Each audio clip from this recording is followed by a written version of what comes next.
50,000 ஆண்டுகளுக்கு முன்பு குமரிக்கண்டத்தில் பக்ருளி ஆற்றங்கரையில் தோன்றிய நம்முடைய தாய் தமிழ் மொழி நாவலம் தீவெங்கும் பரவி ஞாலமெல்லாம் பரவி நிற்கிற நம்முடைய தமிழ் மொழி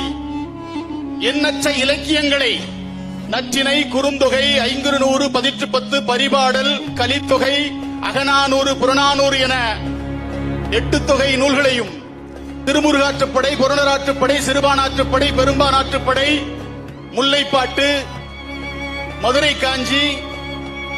என எண்ணற்ற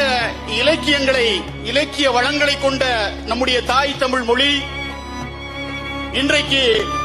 எந்த நிலையிலே தாய் தமிழகத்திலே இருந்து கொண்டிருக்கிறது? இந்த தமிழ் மொழியையும் தமிழ் இனத்தையும் கட்டி காப்பதற்கு தமிழர்களின் கையில் தமிழர் ஆட்சி இல்லாத ஒரு அவல நிலையில் நாம் இங்கே கூடி நிற்கிறோம்.